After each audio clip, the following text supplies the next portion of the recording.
I thought I'd left those feelings behind, until she whispered, "You're too old to call me Mrs. Now." It started with a voice. Not just any voice, her voice. That calm, measured tone that could turn a noisy classroom into silence. I hadn't heard it in years, but when I heard it again that afternoon at the town book fair, it was like the years folded in on themselves. I turned, half sure I was imagining it. And there she was, Clara Hale, standing behind a small table lined with paperbacks, the afternoon light falling gently across her hair. Time had softened her, not dulled her. She looked almost the same, just quieter somehow, like someone who had learned how to carry the weight of her own stillness. For a second, I forgot how to move. She looked up from her stack of books, eyes narrowing in that familiar way. And then, just like that, her expression melted into recognition. "Ethan," she said softly. Her smile was hesitant, curious, almost protective. "Imana not. Mrs. Hale." She laughed then, a quiet, breathy sound that landed somewhere between disbelief and nostalgia. "You're too old to call me Mrs. Now." The line hung between us, light but heavy at the same time. It was teasing, yes, but there was something else in it, something unspoken. I smiled back, trying not to let my heartbeat show in my voice. "I'm not sure I could call you anything else." People passed us on either side, the murmur of the crowd filling the space that stretched between us. She looked down at her books again, tucking a loose strand of hair behind her ear, her bracelet catching the light as she moved. "You still read?" she asked finally, glancing up. "Still," I said. "You're the reason I ever did." Her lips parted just slightly, as if she wanted to say something but decided against it. Instead, she gestured to the boxes of unsorted novels by her feet. "Then help me pack up, reader." I crouched down beside her, the smell of old paper and rain-damp grass mixing in the air. Our hands brushed as we lifted the same box. It was nothing, a fleeting touch, but it startled something awake inside me. Her skin was warm through the thin fabric of her glove. She didn't pull away. When we finished, she closed the trunk of her car and leaned against it, exhaling. "I didn't expect to see you here," she said. "Neither did I." For a while, we just stood there, the sound of the fair fading behind us. The sun was lowering, turning the sky to a soft amber glow. She looked at me the way people do when they're caught between past and present, unsure which one hurts more. Then she smiled again, quieter this time. "You've grown into your voice, Ethan. It suits you." And for the first time in years, I realized I'd missed the way she said my name, like it mattered. As she slid in her car, she gave a small wave and said, "Don't be a stranger this time." But as her taillights disappeared into the gold of the evening, I already knew I wouldn't be able to be anything else. The cafe was one of those quiet corners you'd never notice unless someone led you there. Old brick walls, the faint hum of jazz, and the comforting bitterness of roasted beans drifting through the air. Clara chose the window seat. She always liked places where she could see the world without being seen too closely. I sat across from her, still half in disbelief that I was here, that we were here after all those years. She stirred her coffee slowly, watching the swirl of cream dissolve into the dark. "So," she said lightly, "what became of you, Ethan Reed? The boy who used to write stories on the backs of his math sheets." I smiled, embarrassed. "He grew up mostly, tried a few things, wrote a few more stories. None good enough to keep." Her eyes softened, but there was a sadness in them too, the kind that comes from knowing how dreams often fade when no one's watching. "That's a shame," she murmured. "You had something special back then, a voice that cared about how words felt." I looked at her, the way the light caught her profile. "You were the first person who ever said that." She smiled, glancing out the window. "I just told the truth. That's all a teacher can do, really." Outside, rain began to fall, soft at first, then steady.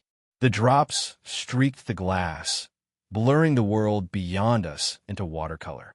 Inside, time seemed to slow. I noticed the way she held her cup, both hands around it like it was something to steady herself with. Her wedding ring was gone, but a faint mark remained, pale against her skin. I didn't mention it. She caught me looking and smiled, faintly amused.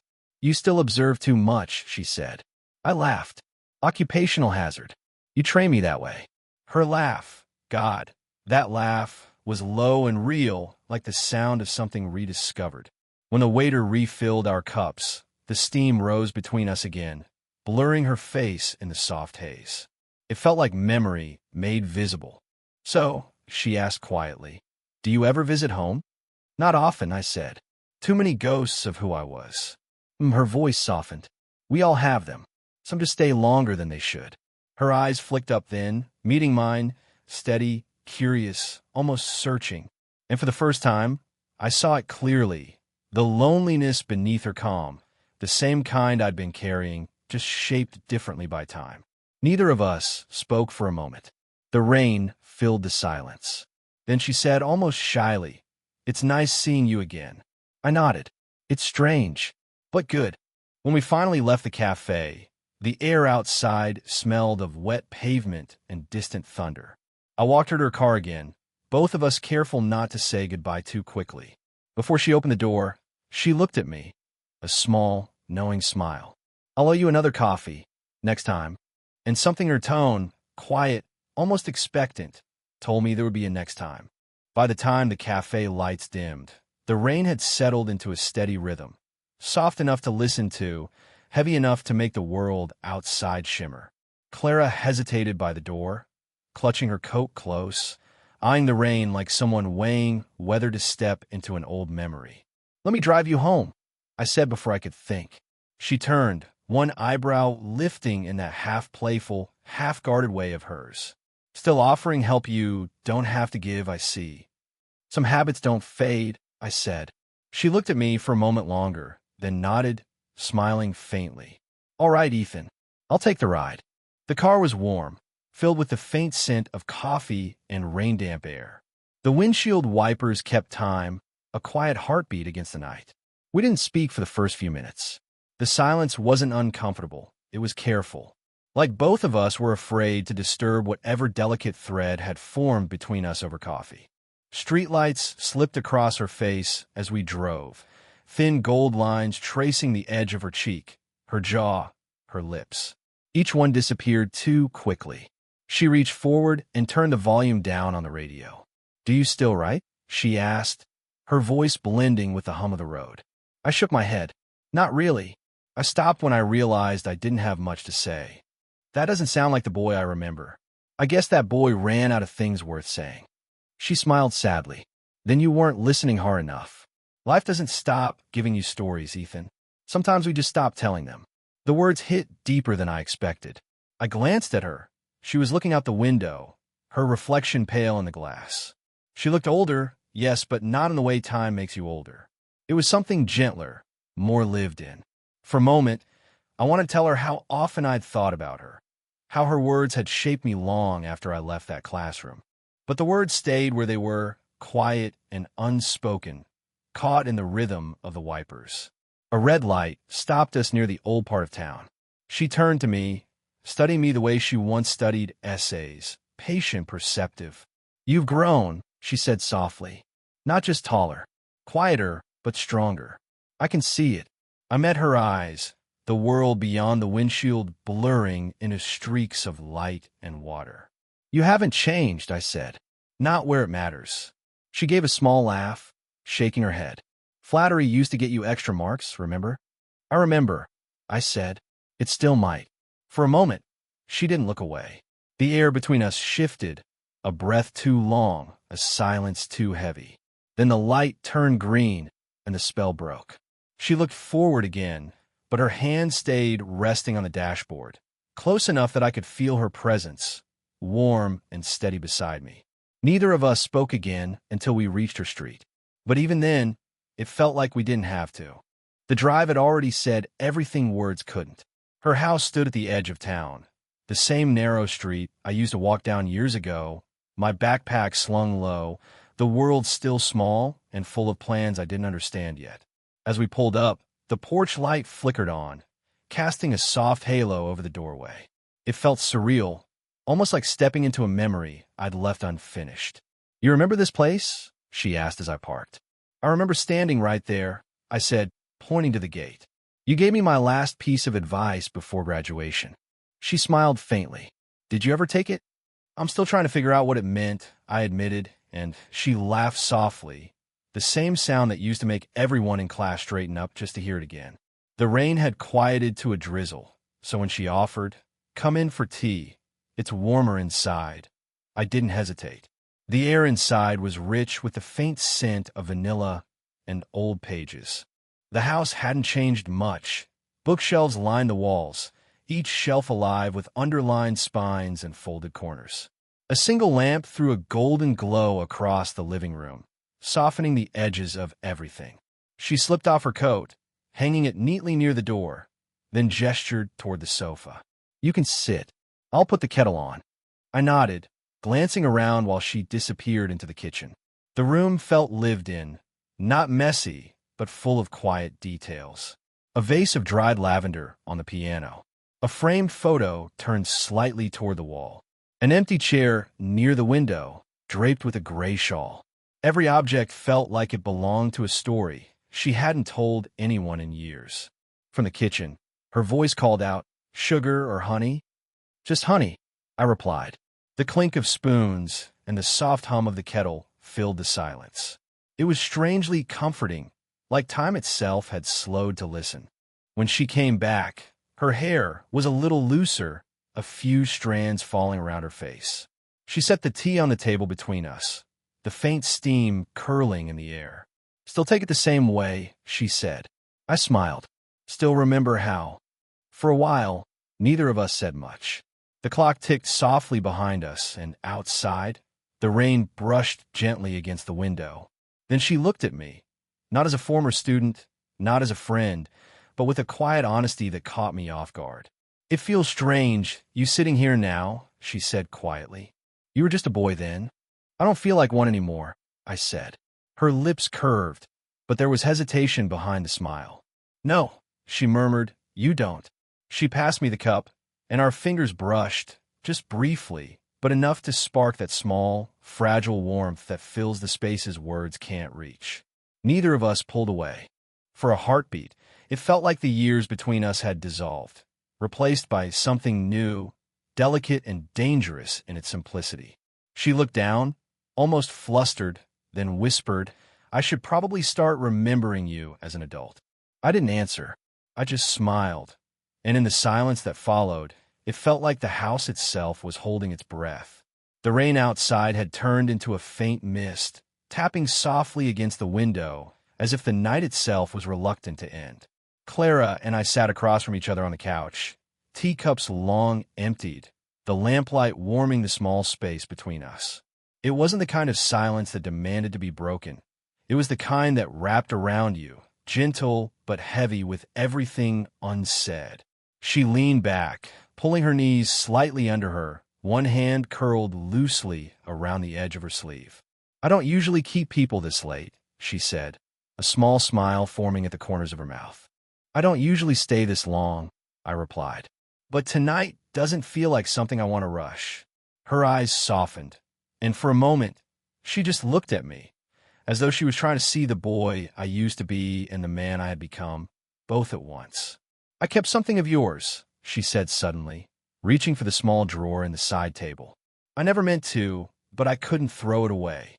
She pulled out a folded paper, edges yellowed with time. My handwriting, uneven, too earnest, stared back at me. "My essay," I murmured. "The leaving one. You still have it?" She nodded. It was honest, more honest than most adults I know. Her thumb brushed the corner of the paper. "You wrote that you didn't know where home was, only that you'd recognize it when you found it." I chuckled softly, more from surprise than pride. That sounds like something I'd write. Overdramatic and confused. "It sounded real," she said. Her voice dropped lower now, barely above a whisper. "It made me cry, Ethan."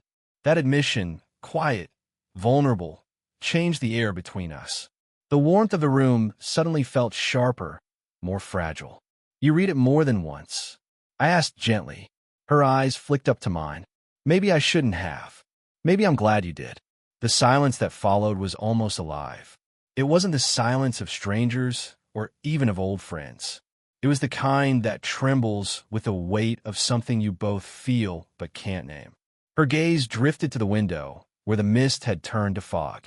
"It's strange," she murmured, "how some people leave, but the feeling they give you never really does." I wanted to say something, anything, to match the truth in her words.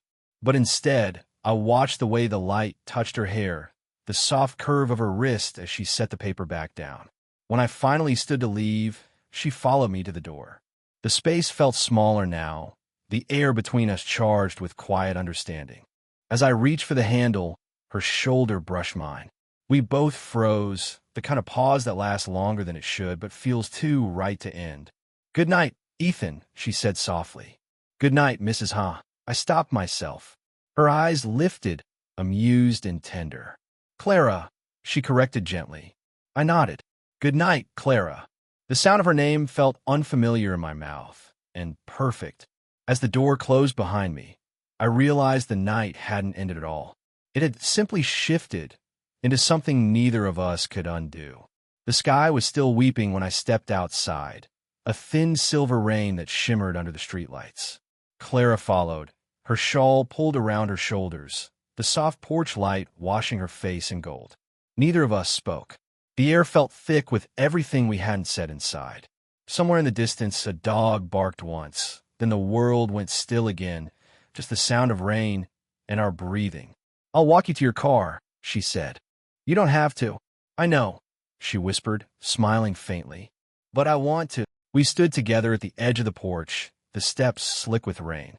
I could smell her perfume, something faint like jasmine and old books. When I handed her my coat to drape over her shoulders, her fingers brushed mine. It wasn't deliberate, but it was enough to make time hesitate. She looked at me, then properly looked at me, and I saw it. The same uncertainty I felt, the same quiet pull neither of us wanted to name. "Clara," I began, but the word faltered. Her expression softened. "You were always too careful with words, Ethan. Say what you mean." I took a breath. The rain pattered between us, soft and rhythmic. "You were more than a teacher to me," I said finally.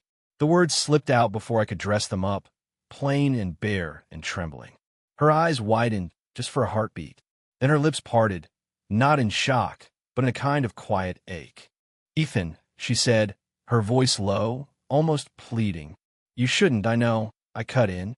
"Maybe I shouldn't, but it's the truth." The rain grew steadier. Drops clung to her hair, tracing down the side of her face. She didn't move, and neither did I. "You were the first person who saw something in me," I said. "Not just what I could do, who I could be. You changed how I saw myself.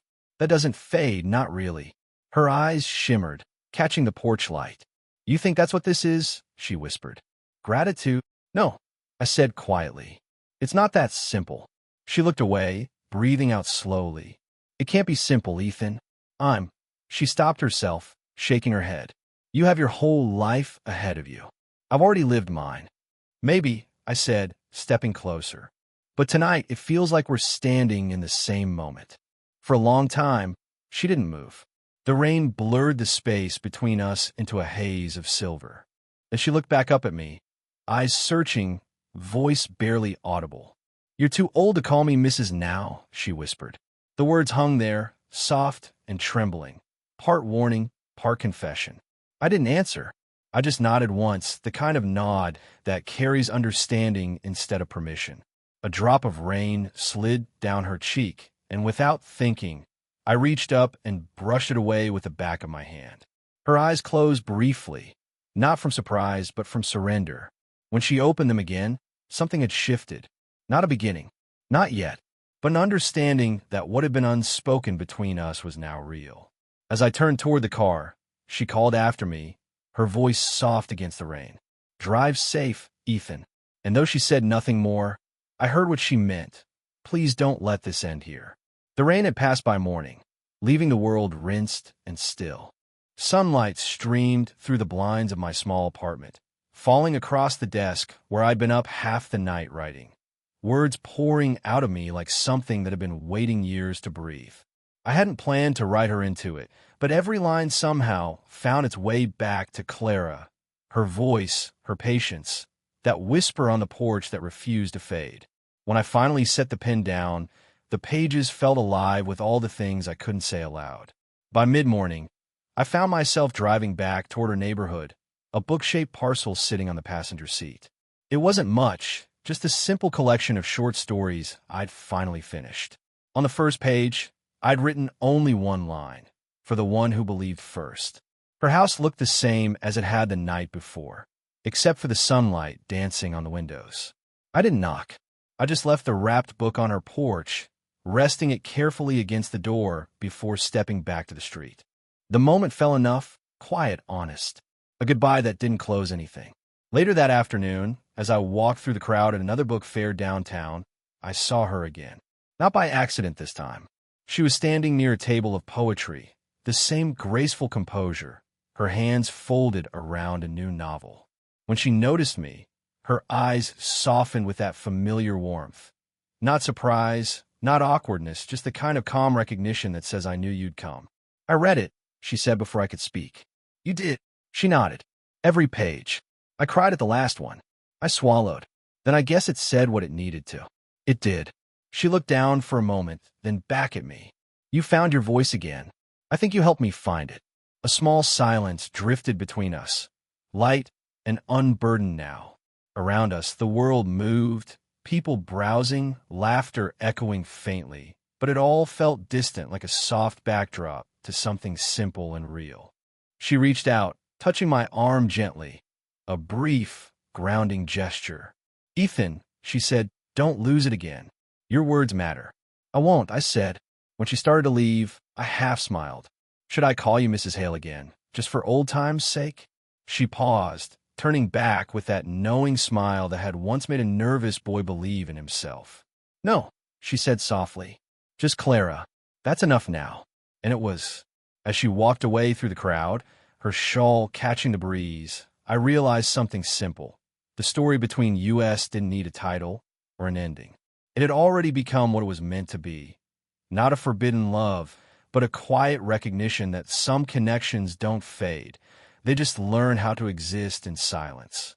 The sunlight followed her as she disappeared into the crowd, and I stood there for a long while, the sound of her voice still lingering in my chest. Sometimes, I thought, finding home isn't about where you end up, it's about who taught you how to see it.